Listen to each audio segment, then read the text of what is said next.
Mordheim, the City of the Damned is a turn-based tactics RPG with a Warhammer fantasy setting.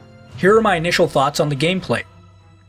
The story goes that Mordheim was a prosperous city until a meteor hit and destroyed it.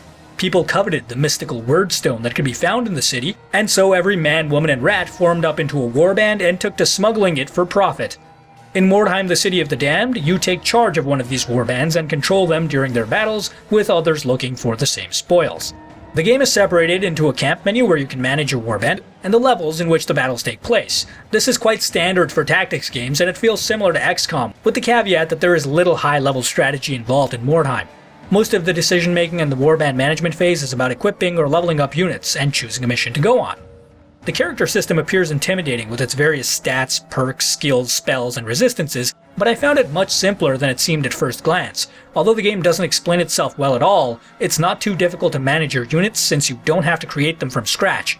If anything, I found that the character specialization didn't have a huge impact on the gameplay, but this is likely a result of having inexperienced characters who start out quite similar until they branch out. The different unit types for leader, hero, and henchman are a nice touch. Due to the large power difference between the ranks and the fact that you can't just fill up your party with the strongest unit, you have to really think about how to engage the enemy. That said, I still wish there was a little more interesting decision making in the warband management phase, either in terms of strategic campaign choices or character specialization. As it is, it almost feels like going through a flowchart. Before moving on to the combat system, I want to mention that Mordheim, the City of the Damned has severe usability issues and an unmatched level of awkwardness. It feels as if the game was developed for console and ported to PC, even though it wasn't. For example, it lacks the basic ability to use a mouse to select which action you want to perform. Instead, you have to cycle through every possible option by using the Q and E keys. This kind of thing may seem like an annoyance at first, but it's possible for it to inform gameplay. For instance, the camera in Mordheim is unique for a tactical game, as it is limited to a ground-level third-person viewpoint. Although this helps establish the atmosphere, it also means it's hard to see distant units and get a feel for the battlefield. The game works around this limitation by having a lower range of engagement. Most of the fighting happens when you are near to an enemy. The problem is this reduces the amount of tactical options you have and makes range units kind of trash. For example, my archer henchman could fire once at a 50% chance to hit per turn for about 25 damage. My great axe wielding henchman, on the other hand, could perform an attack per turn at 70% chance to hit for about 50 damage. The melee unit also had a bigger movement allowance and didn't have to reload his weapon. That's a huge difference in ability, considering the range doesn't make up for it at all. The combat in Mordheim, the City of the Damned uses an action point system, but separates movement, governed by strategy points, from combat actions, governed by offense points.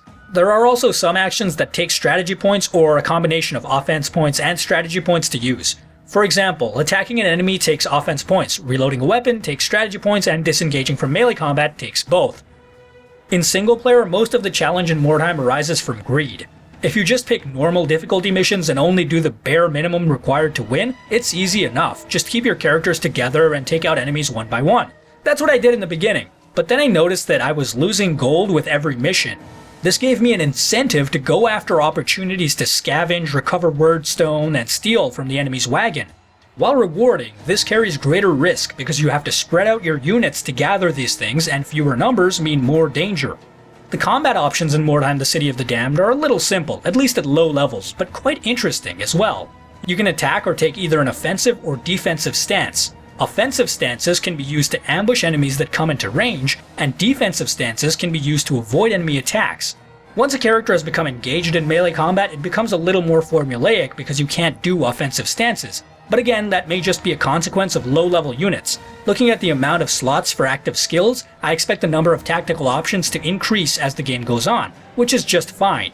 I do wish it was a little faster, but that's true for pretty much everything about Mordheim, the City of the Damned. This is a very slow game. The awkward controls and long load times don't help, but some of the design decisions just make no sense. Turn-based tactics games are slow enough without having to maneuver each character with WASD and consult a map every 2 seconds because the camera makes it a nightmare to navigate to points of interest. I spent about an hour messing around with the tutorials before jumping in, and they're just paragraph after paragraph of text. It would have been easier to read a game manual. Mordheim, the City of the Damned is a very entertaining game at its core. There is a fair amount of mechanical depth to both the tactics and the character system. The setting is excellent, and although I hated the close-up camera, it does help bring the world to life. Sadly, Mordheim is held back by severe usability issues and excessive load times, not to mention new players will have a difficult time getting into it.